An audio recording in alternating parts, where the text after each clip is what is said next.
changes spanning generations, or a shift in the wind, a body dormant underground.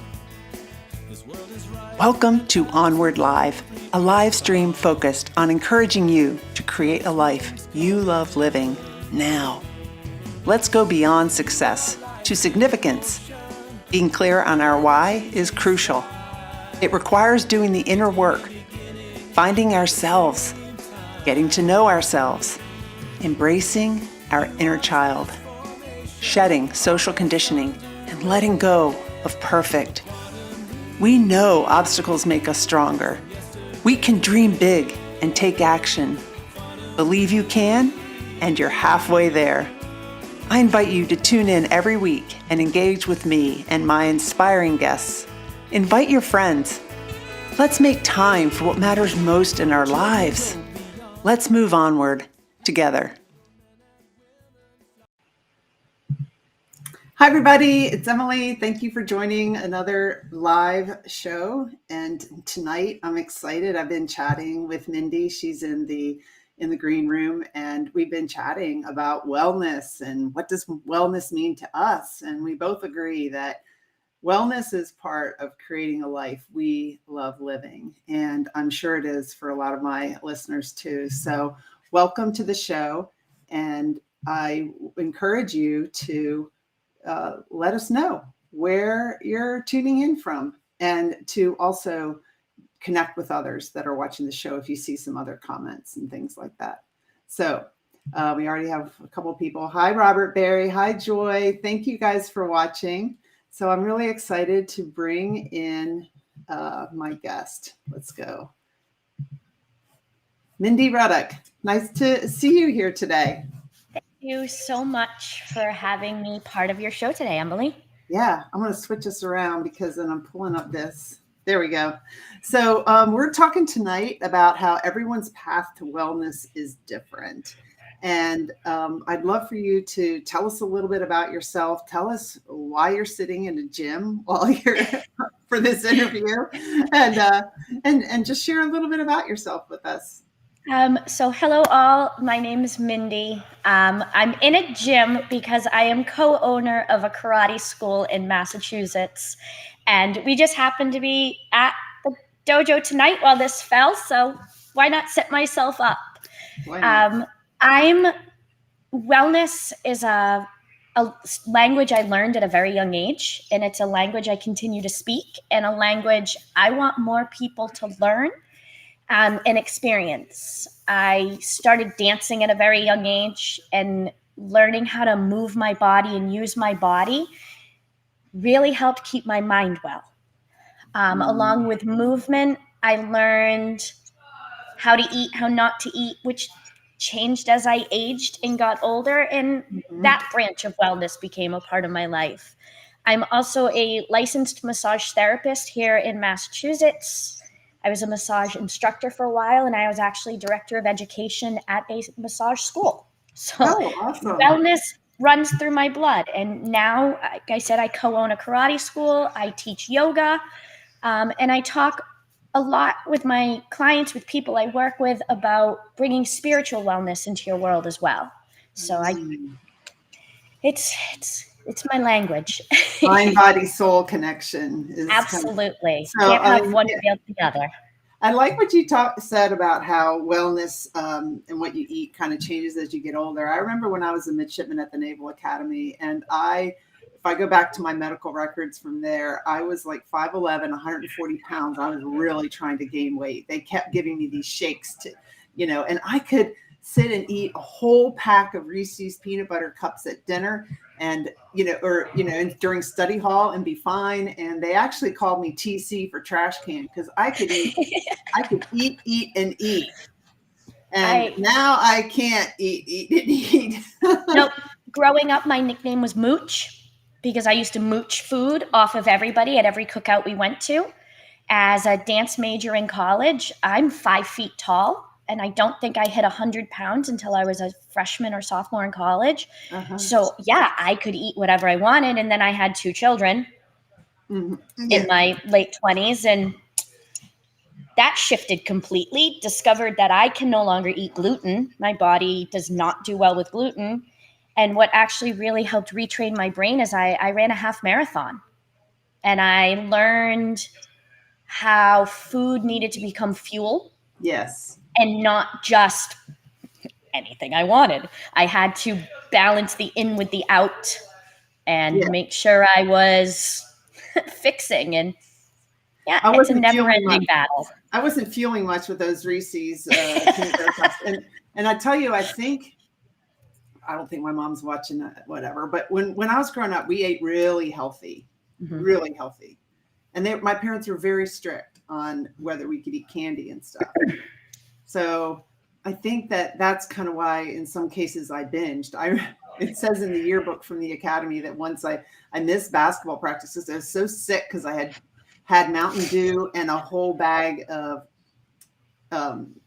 onion, sour cream and onion potato chips. Oh yeah, that'll do you in. I just went on junk binges there. And I think that part of it, I think that there needs moderation is good. Because I don't know. I developed those poor eating habits. Now I eat very well. Tonight, I told you I was at the grocery store about an hour ago and I was hungry, but I just kind of looked the other way when I went down the candy aisle and stuff like that and tried to show some restraint. I didn't. I ran to the store with my son earlier before we came here, and I ate those Reese's peanut butter cups tonight. Oh, now I'm getting hungry. We've got a couple people, some people watching that I want to welcome. Robert Barry, thank you for joining us tonight. I really appreciate it. And Joy Research. Joy is a recent past guest of mine, and she's tuning in from Western North Carolina. And Bill Bradford. Hi, Bill. I'm wondering if you're still in Vegas on your trip. And we've got Mark. Mark, thank you for joining us. Oh, yeah. So you say that on your comment. You're in Vegas that week. Okay, this week. Okay, cool. How goes it in Vegas? I saw, I right after you posted about being in Vegas, you messaged me, Bill. I saw that there was some kind of really bad accident. So I just said a little prayer for you, hoping that you weren't in that accident. And so we have a Facebook user. I can't always tell who the Facebook users are, but they're saying hello, Emily and Mindy. So thank you all for joining us. I really appreciate it. And if you have any questions for me and my guest, Mindy, please post them in the comments and I'll watch them as they go by and I'll try to catch them and we'll answer your questions. Mindy will answer your questions. So you got into wellness basically because, all your life you were, did dancing and you just understood the importance of movement. But what do you mean when you say like mind, body, and soul? What does all that mean to you about like the overall wellness? So wellness isn't one thing. Some people will say wellness is make sure you're drinking enough water. Some people will say wellness is making sure you're going to the gym or making sure you're spending time on yourself. It has to be all those things. It has to be all those things. Oh, all right. How do people do that when it's such a busy, we lead such busy lives? Easier said than done. You have to give yourself the same attention you give everyone else. We live in a world where 95% of us give, skip lunch break, check emails when they're not on call, when they're not at work anymore. It's just what we do unfortunately, as a humanity. But you have to give yourself that same attention, that same time, that same presence. There's a saying, if you don't take care of your wellness now, you'll be taking care of your illness later. Yeah. A main pandemic going around the world right now is stress. Mm-hmm. That's probably even first and foremost what wellness is going to help balance out for you. It's going to take that stress and that unfortunate that lives in the world with us. Yeah, no, I know. And it's really challenging to do, but it's really important to do. So what would you tell somebody who says, well, I'm too busy to take any time out for myself. I'm raising my kids. I've got kids at home during COVID. I've got my job. I've got my inbox with LinkedIn. I've got my email inbox. I've got my Facebook inbox. I got my voice messaging. How do I keep up with it all? Well, my first question for them, or not even a question, my first comment to them is, you're worth it. Yeah. You are worthy. You are worth it. And you have to. I mean, you got to teach our kids. If we want to create a different world, we can't let them keep repeating the same patterns and the same things we've been doing. We have to take care of it. We have to deal with it. And even if that's, as a mom, hiding in the bathroom from my children, Yeah. and just being for a few minutes and just breathing and just, or when you get home from work, sitting in the car for an extra minute or two before you get out of the car. On your drive home from work, blasting whatever it is you're listening to and just letting the day go.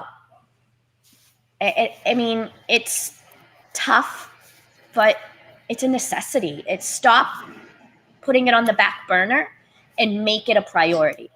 Definitely. Bill says, I know that is so hard. I always put others first. And I do too, Bill. I have my whole life, my kids, the Onward movement that I lead, my clients. And I've learned a little bit about like, I'm in this coaching program, we're learning about energy levels. And so energy level 4 out of 7, energy level 4, when you spend time in that energy level, and none of them are good or bad, but when you spend time in that energy level, you're doing a lot for other people and you want to help people and people come to you with their problems. And I spend a lot of time in energy level 4.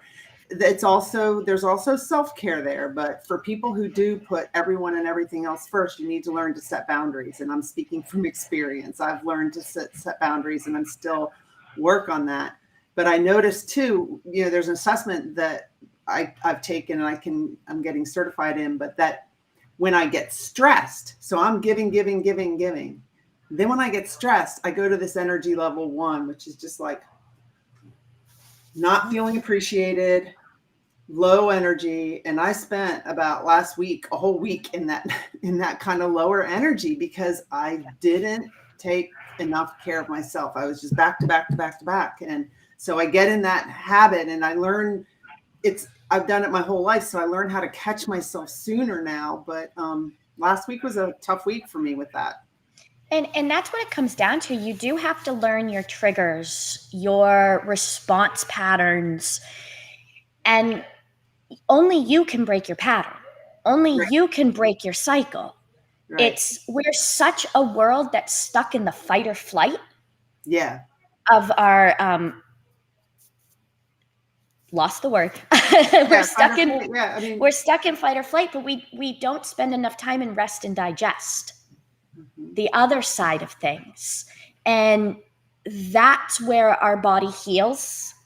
That's where we restore ourselves. And if we're stuck in fight or flight, there is no movement forward on your path to wellness. You're stuck. Well, and I'm going to tell you that I was busy, putting everyone first, my job first, everything. And then I retired. So I knew that when I retired, things were going to get better. I was going to have all this free time. It didn't happen.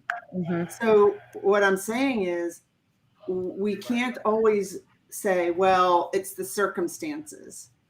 It didn't happen because then I became, my kid's father got sick and passed away. And then I became a coach and then I'm doing podcast hosting. I'm really good at creating work for myself. And I've realized that I stay so busy so I don't feel my feelings. So yep. I've really worked a lot on myself. So what I'm saying is if you're thinking, when I retire, when this happens, I'll start taking care of myself. That's why I have on this thing, create a life you love living now, yep. Not later, now. I mean, Here's a question for you. So, awesome. Mindy, this is Holly Kellogg. I'm newly retired, looking forward to really starting to take care of me physically, mentally, spiritually. Thank you for saying that we are worth it. I know I'm worth it, but I don't know where to start on developing, and I can't read it all, on developing my wellness suggestions. Start simple. Don't, I mean, if you're a goal creator, create yourself a goal. But don't create a goal that is so big and lofty that it's impossible to obtain. I mean, we hear it all the time, and I loved that it came up in the theme. What's your why? Mm-hmm. Why are you wanting to create this wellness for yourself? Why? Sometimes your why answers the question before you even ask it. My why is because I like helping people. I like the work I do.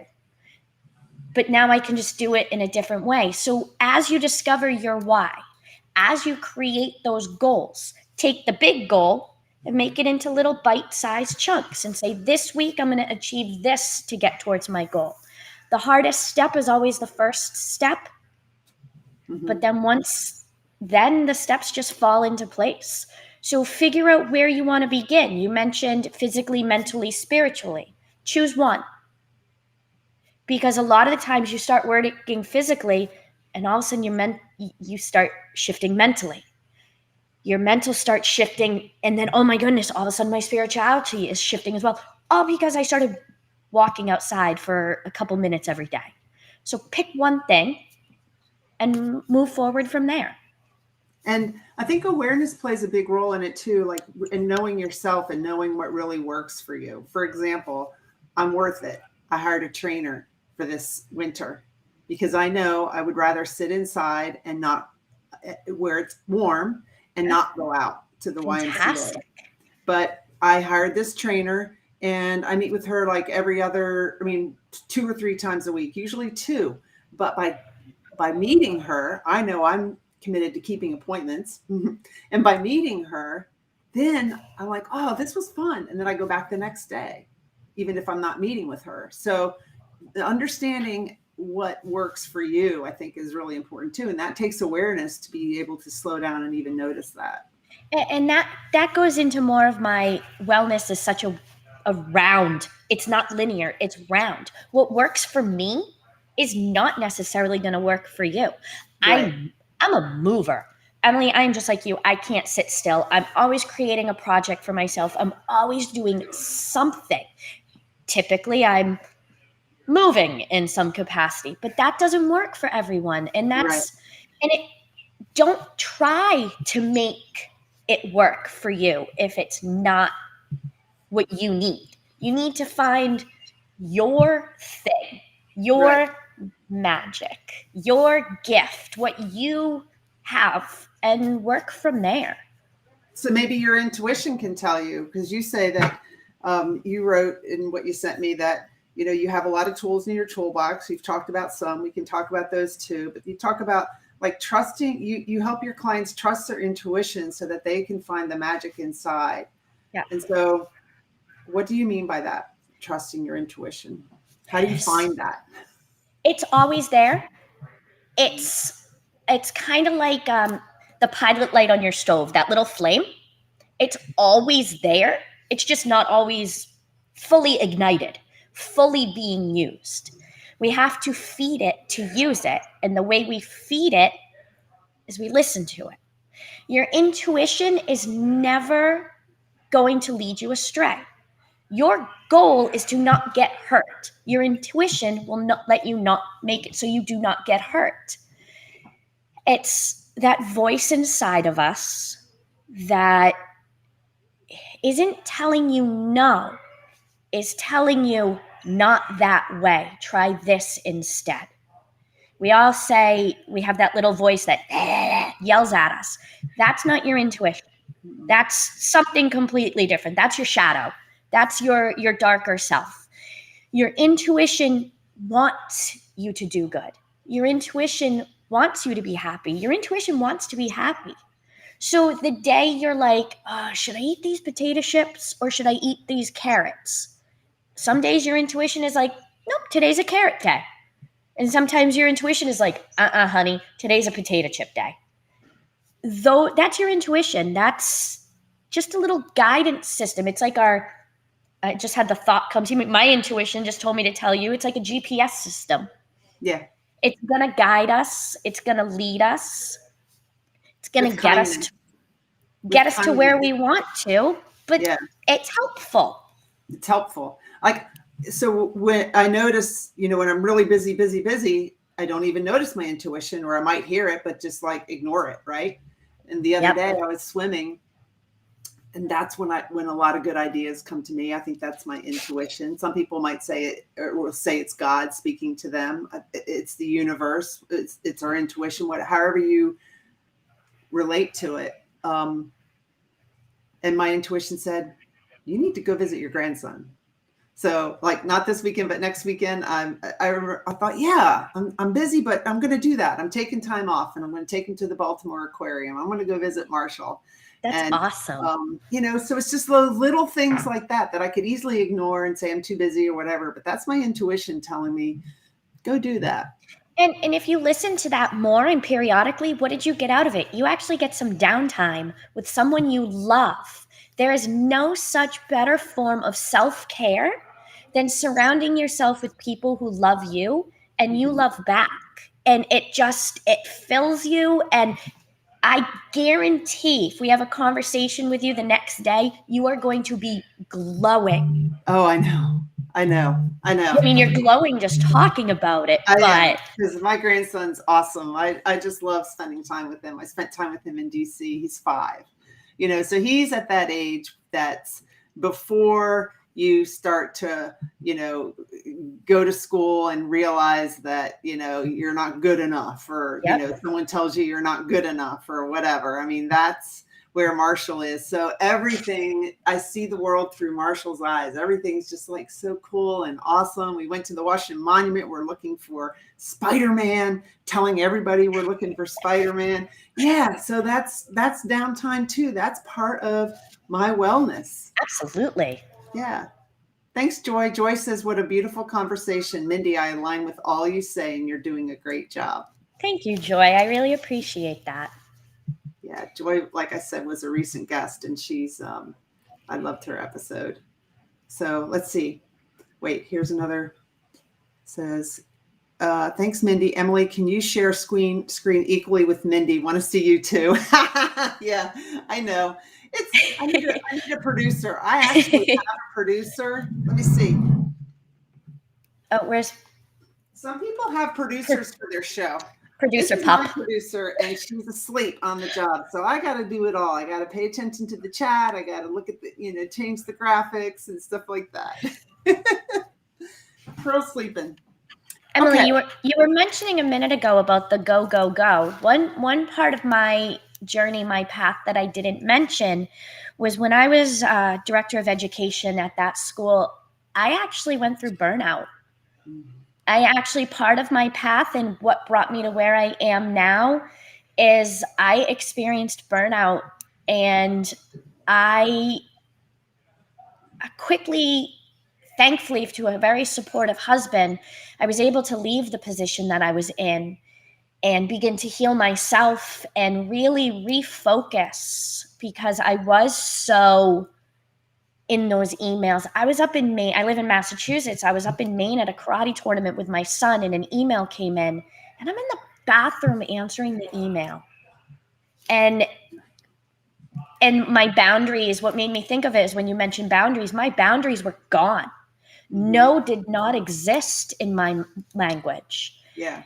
And I wasn't a nice person. I was very short-tempered. I was very quick to jump. I was fatigued. I wasn't eating well.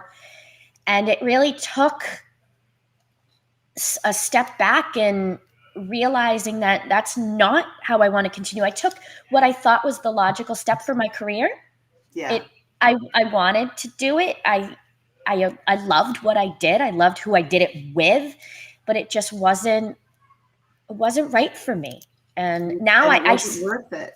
I still teach, but now I teach yoga and I teach preschool karate and I I teach about crystals and I teach about all different, but I'm not stuck in a 9 to 5, this is how it needs to be done job. That doesn't work for me. That's Yeah. not, I'm too much of a free spirit apparently for that.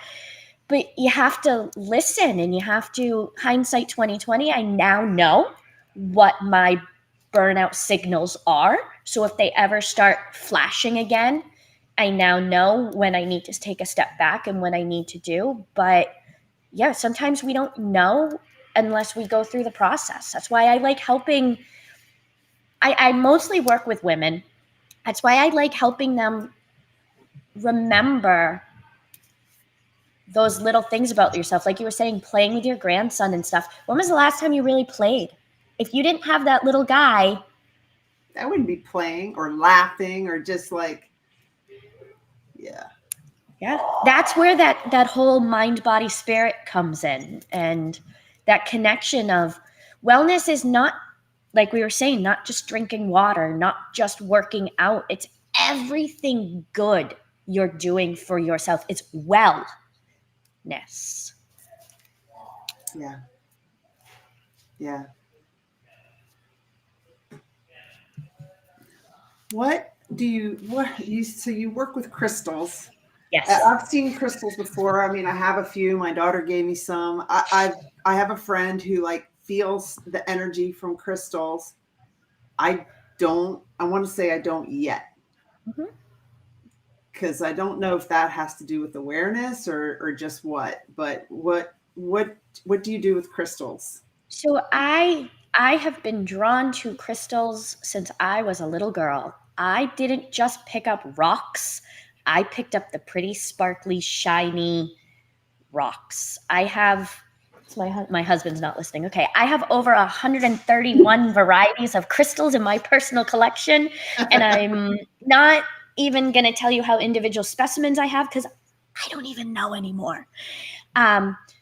Crystals are energy, just like everything around us. They provide different support. And if you don't believe in that side of things, they're pretty. And pretty things make us feel good. Pretty things make us happy. And that in of itself is a beautiful thing. Some people are drawn to beautiful artwork, and that's what makes them happy.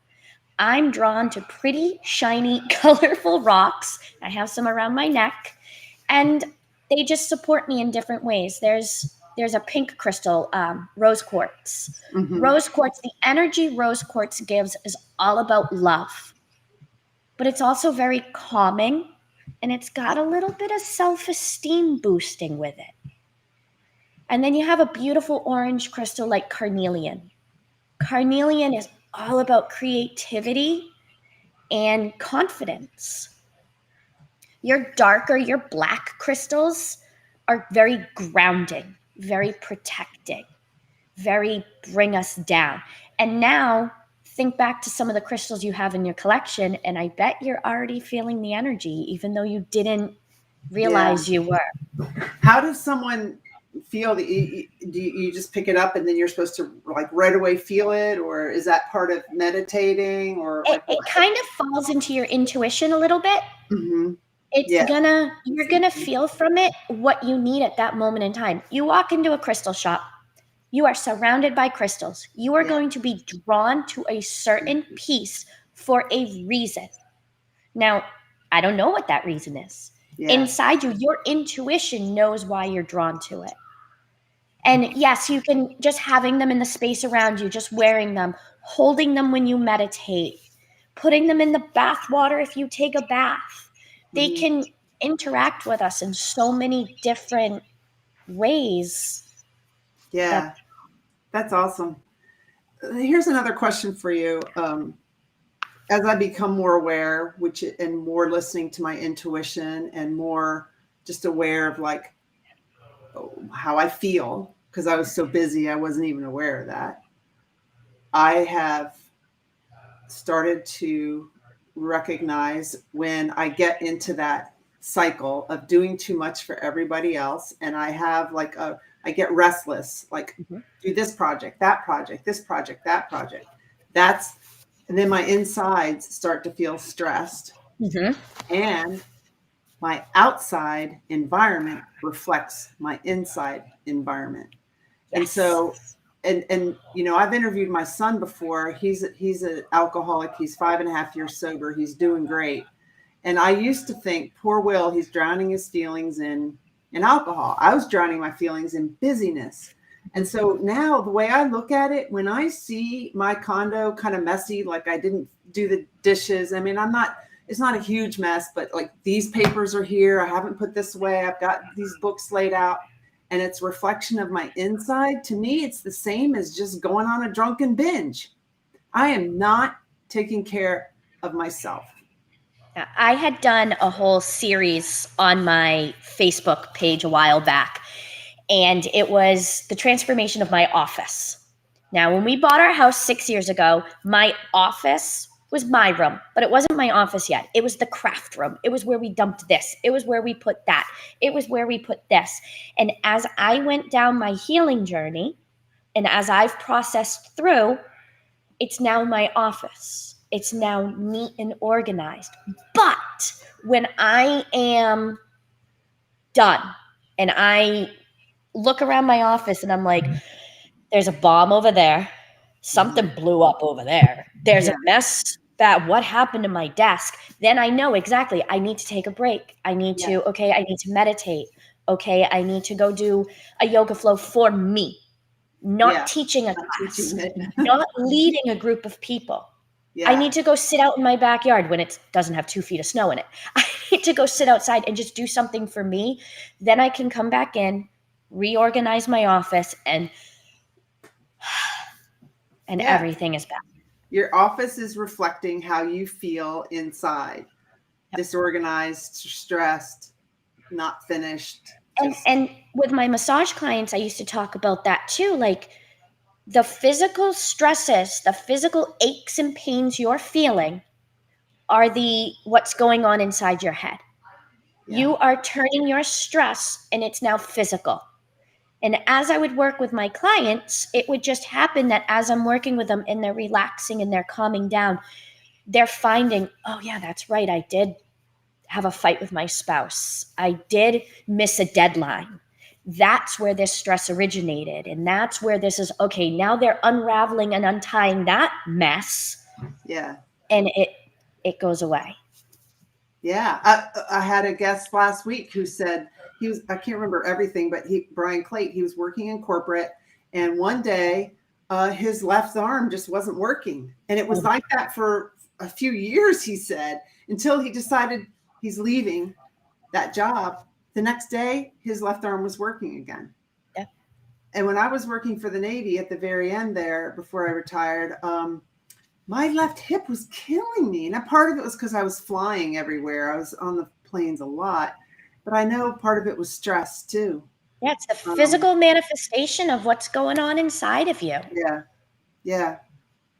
And that's where, if you don't take care of your wellness, it becomes your illness. Your illness doesn't necessarily mean you're going to get sick.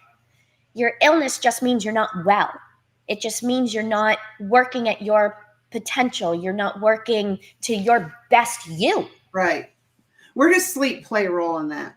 For me, massive. I am a sleep lover. And that was one of the things when I was going through burnout. I was sleeping 4 hours a night, and I'm like a 10-hour a night girl. Like, that's exaggerating. Yeah, but I'm like, you would love to have 10 hours. Yeah, I would. I totally would.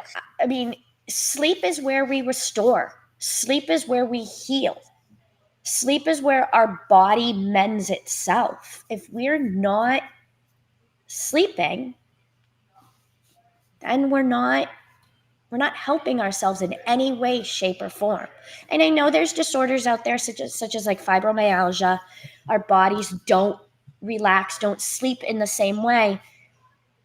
But beyond that, if you're just staying up late and working, staying up late to catch up on other stuff, you're not doing yourself any justice whatsoever. No.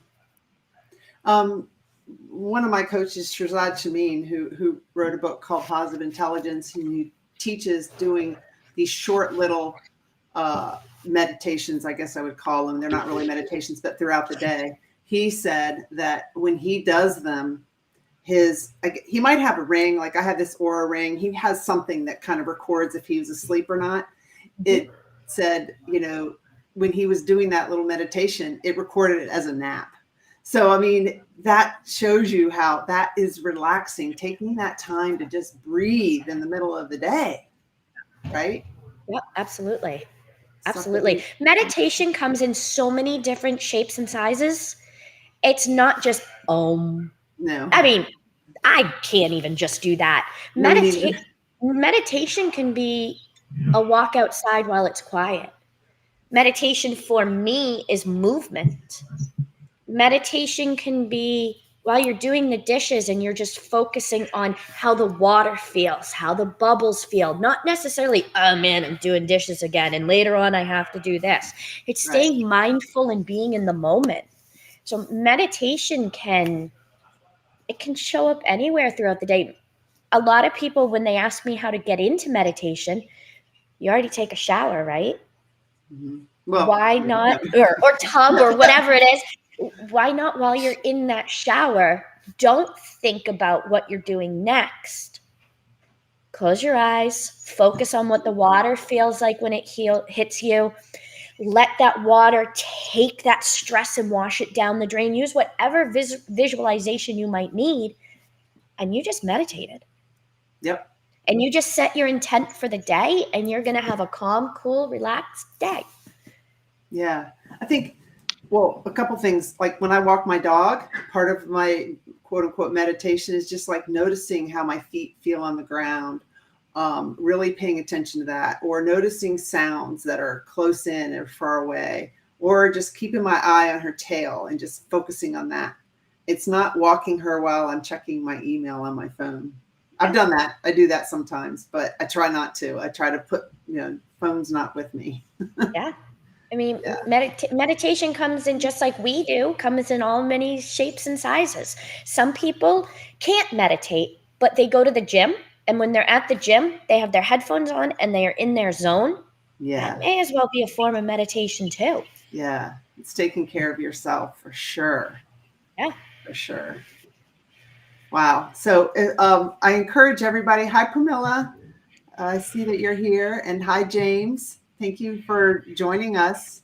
And if you have any questions, I love it when people connect too. Like Dee says, hi, Cherie. So I think that's awesome. If you have any questions for my guest, for Mindy, let us know and we'll be happy to answer them. So what does living a life that creating a life you love living, what does that mean for you, Mindy? To me, that's my number one goal. That's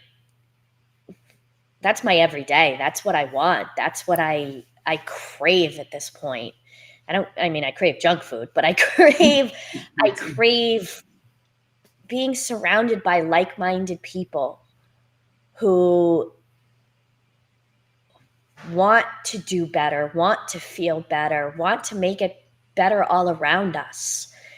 The life I love living, or the life I am living that I love, involves, like I said, movement. It involves different recipes all the time, I guess. Yeah, I'm a big person on balance.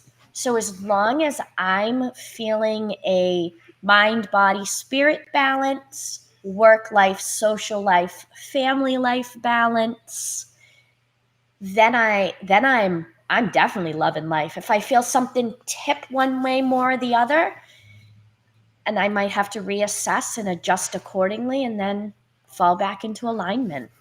Yeah. That's where the awareness comes in, to even notice how you're feeling, right? Which I push through my feelings so often. So some people might think creating a life you love living is different for everybody, right? What I love may not be what you love. And it doesn't necessarily mean I'm traveling all the time. I don't like traveling. I like to be at home. A life I love living is just relaxing in my own place, and or going camping or something like that. So it's different for everybody.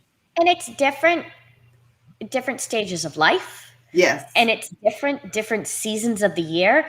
Like I said, I'm in Massachusetts. We are in hibernation mode right now. Yeah, But I in know the you are. summer, in the spring, it's a completely different. Loving my life is being in my garden and being in nature and getting my toes in the dirt.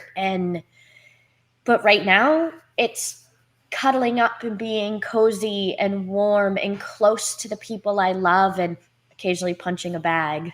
Yeah. Yeah, it's not all perfect, right? No, no, no. You've got two teenage boys at home, so Yes, yeah. I do. Yes, I So do. They how do you pass this on to your teenage boys? I mean, how do you, this is part of, the wellness thing is setting an example for them, right? absolutely. We are a house of talkers, and we have taught our boys from a young age that come to us, talk to us, be with us. Up until my oldest, who's now 15, up until he went off to kindergarten, we were a family that three, uh, 5 to 6 days a week, we were eating 3 meals a day together. Nice. Yeah. The pandemic actually was kind of nice for us at one point because we were all together again and everything slowed back down and we could spend time. But it's just reminding them that they can talk to us and that there's tools out there that are going to help them, being physical, being active, knowing what works for them. My younger son loves drawing. He's such an amazing artist, and that really levels him out and brings him down. And when he's had a crazy day, just go draw, just go sit, Mhm. just go be. My older son loves reading. You will find his nose in a book more often than not, and just reminding them that those are the things that will bring them back to themselves. Yeah, yeah. I think a lot of, well, for me, and I'm sure other people too, like for me though, I was really focused on getting things done and accomplishing and moving forward and getting my to-do list done. Now I focus more on, I still do some of that stuff, but I'm more in flow. It's not out of stress. And I'm also conscious of how and who I'm being as I'm doing that. Absolutely. So that, I think that's important too. See, we have, this D has a question here.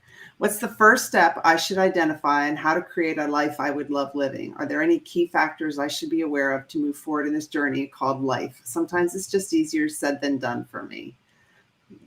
I'll go and then you go first, Mindy. What's the first thing Follow your intuition. Follow your gut. Do what feels right for you. That's your intuition. If it feels wrong, there's a reason it feels wrong because it wasn't meant for you. So creating the life you love is your building blocks. You gotta take that step forward and listen to it and follow it. Yeah. Dee, that's what like my Onward Accelerator coaching program is all about. I've got, if you look on the in the Onward Movement website, and let's see, I'll put up here where you can go and join the Onward Movement. And I said website, but it's a Facebook group. And I have a coaching program called the Onward Accelerator program. I have 8 steps. It doesn't mean that you finish it in 8 weeks. It depends on how in depth you want to go on knowing yourself. But it's learning to listen to that intuition. It's learning to look at what your values are. I worked for the Navy my whole life, and I know what the Navy's values are. What are mine? Did I ever take a step back and really, get in touch with that? How many times do we do strategic planning at work? And then how many times do we do strategic planning and looking at our lives from that holistic perspective? A lot of us don't. I didn't. Yeah. It's going back and looking at what you used to love, because sometimes, like I used to say, my dreams got buried under a mountain of responsibility. So what did I used to love doing? What would I love? What would I want to do? And a lot of times we say, well, what would I love? Well, I would love that, but I can't have it because how do you know you can't? How do you know? I'm going to go back again. This goes back to the, you mentioned before how I help people find their magic.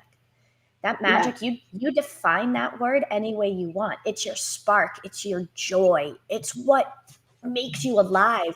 It's what you have to share with the world. Yeah. And everybody's here for a reason. Yep. And it's unique for each individual. Yeah. It's like, what's your why? You know, so it takes time to it took working with a coach to figure some of that stuff out. For me, it took burnout. Yeah, burnout too for me. So, you know, you got to figure out what works best for you. She says, awesome. Sometimes I feel I've lost myself on this journey, being everything to all, but doing nothing for myself. Yeah.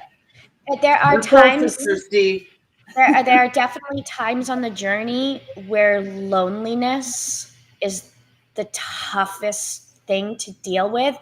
But once you realize you're not alone, you're not the only one going through something. Our paths are different, but you might have something that you can relate to in my path, in my journey, in my story. And now suddenly you're not alone. But that loneliness feeling can definitely derail you sometimes. Yeah. Yeah. No, definitely not alone. It's a lot of the journey I've been on the path. D, I know we used to work together with the Navy. It's a lot of the journey I've been on since I retired, D. It's like I call my retirement a graduation, right? Yes, I'm graduating. I can do what I want to do. Wait, who am I? What do I want to do? Everyone's telling me what I should do. You should go be a government contracting consultant. You should do this. You should do that. What do I want to do? I don't even know. My dreams are buried under a mountain of responsibilities. I had to figure it out. And figuring it out doesn't come from your thinking brain. It comes from your heart and your intuition. Yeah. And you have to be able to get in touch with that. That's where the figuring out comes. I spent most of my life in that thinking brain. Yeah. I think that's what we're taught. That's what we're shown. I mean, that's what the generation before us did. So that's what our generation is going to do, regardless of what generation you fall into. Right. Right. So if you guys have questions, feel free to post them. We end in a few minutes, and we usually go about an hour. But so right now, I'd love it too if you guys are watching and want to take a screenshot of the show and then share it and say what you learned. I'll post. We're like, hi. Share what you learned. Go leave a review on the for the Onward podcast. This will be published later as an Onward podcast on the on Apple Podcasts. That'd be great too. Okay, so I want to show how people can get in touch with you. So it's all the Wellness Path WWC, and you have to put the WWC in there or else you get to a chiropractor. I know. Yeah, and the WWC stands for Women's Wellness Coach.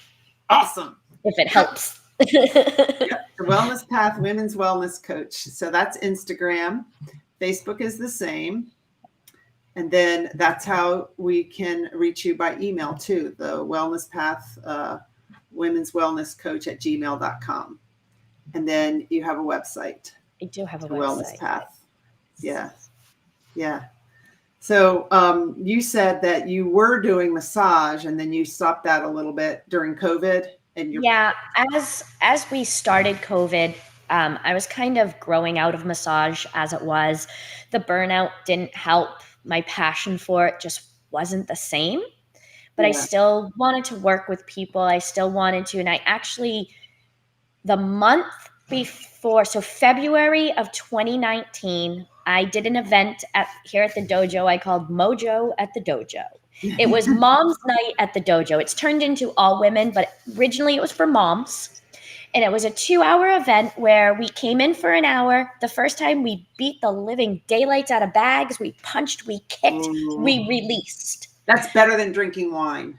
Yeah. And then we had a little drinking wine right now. We had a little conversation in the middle, and then I led them through a guided meditation. And that night was one of the best nights I had in a long time. I felt what I needed to be doing. And Yeah. unfortunately, my second event was the day we went into lockdown. So I tried doing them virtually. I tried doing them different ways, and it Not the unfortunately same. didn't work. I was able to launch them again last June, and I had some very popular nights. It changed from, we don't just punch the bag all the time. We move in some way. I like to help people understand that the physical movement, it's a release and a relax. Yeah. So it was a journey. And as I was doing that, I realized how much I liked. I mean, I'm a natural teacher. I like guiding. I like leading. And that's what kind of led me to the world of coaching.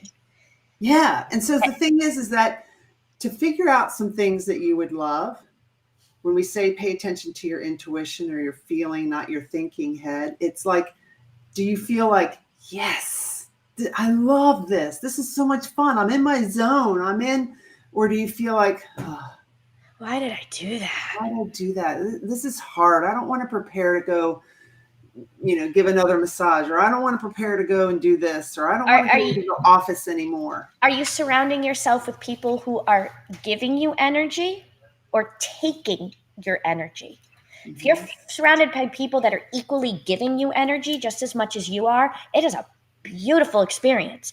If you are surrounded by vampire suckers sucking the energy out of you, that's not the environment for you. Yeah. So let's see. We've got another comment here. Joy says, I've done so many things differently than my parents. Yes, which has been so great for my life. And it doesn't mean that your parents were wrong or whatever, but it's just, you're figuring out what's right for you. Just because it was right for your parents doesn't mean it's right for you. Absolutely. It's been actually an interesting part of my journey recently. I started teaching yoga here a couple days a week at the school, and my mother recently retired, and my mom has been joining me in yoga classes. Oh, awesome. And it's a really interesting experience to suddenly teach your mother and watch her shift and change now and stuff. It's been an interesting part. So it's kind of, she's getting to know a new, different version of me, but yet I'm still getting to know a new, different side of her at the same time. So it's interesting. That's awesome. I just went for a walk today with my mom, and I had a hard time keeping up with her. She's 78 and she's in such good shape. And then tomorrow we have pottery class together. So I'm doing some fun things with her. I'm very fortunate. We're both very fortunate to have our moms and to be able to spend time with them. Absolutely. Yeah.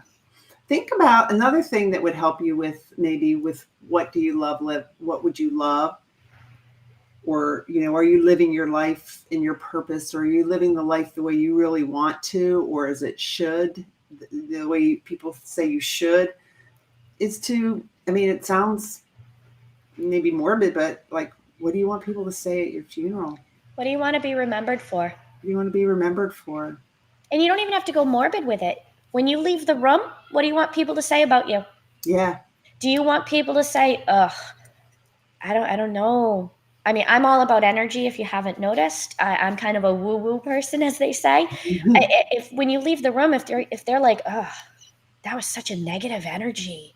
That was such a heavy feeling. And now that they're gone, or do you want them to say, oh, they brought such lovely time and space. They were here. It was such a beautiful moment. Like, what do you want them to say about you? And in order to bring that positive, that awesome, electrifying energy, you have to be being and doing things that you love. Yeah. Right? Yeah. Because I feel like in my last job, I didn't always have the best energy, and I was stressed, and I was not loving it anymore. And it reflected there, and it was reflecting in my health, and it was reflecting in my hip. And if you're not careful, it starts reflecting in your relationships, and it starts reflecting in so many more things. This is where the practice what you preach. You ask me how I help my sons. I practice what I preach. Mm-hmm. I look at them and I say, guys, I need a break. I'm going to go meditate for a while.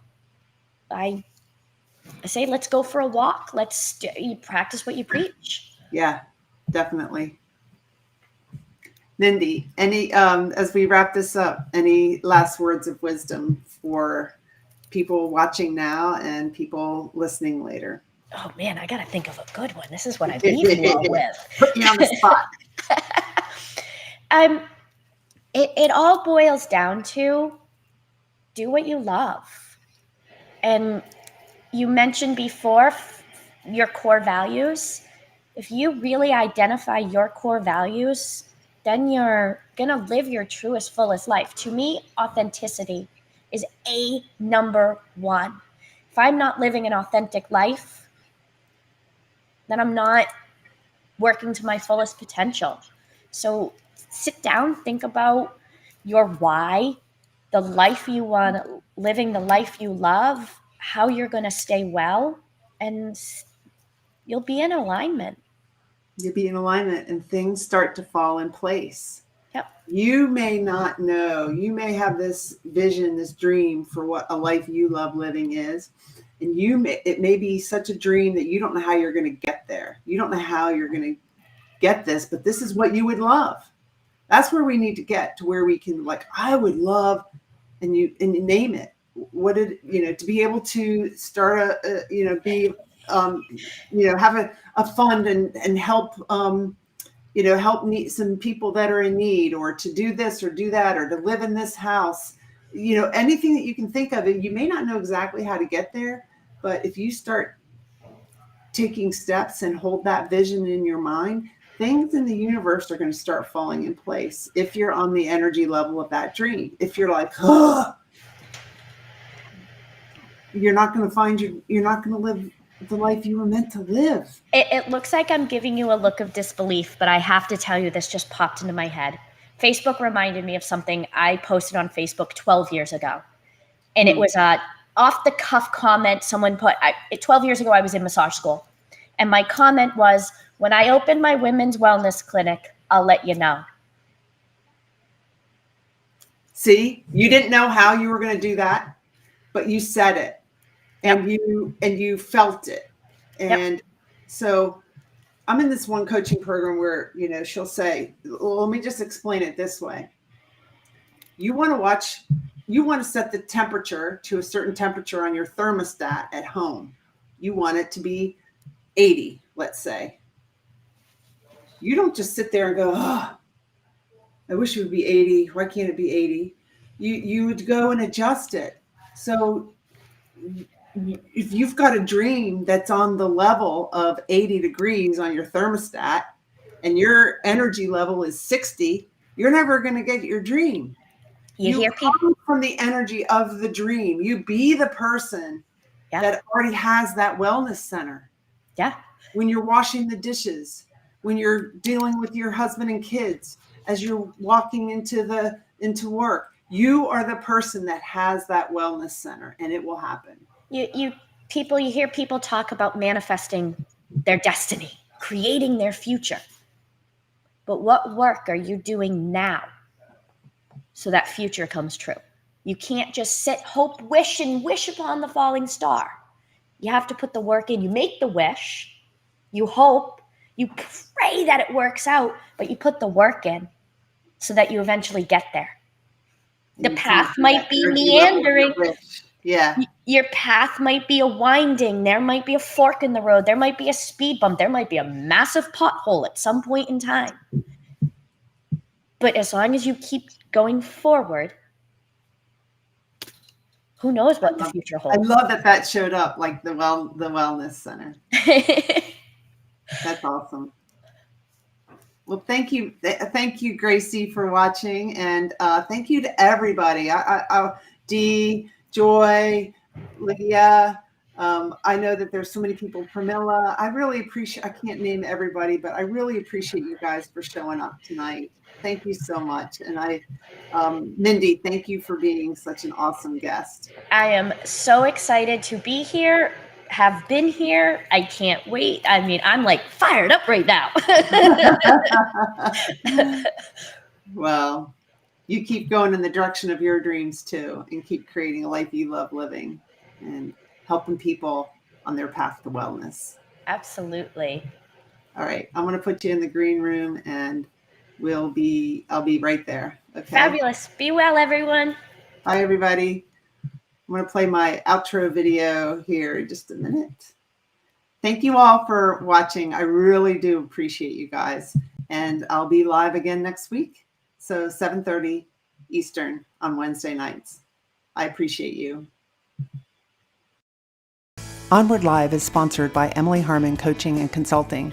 Visit my website, emilyharmon.com, to learn more about me and my coaching programs. I'd love to help you create a life you love living.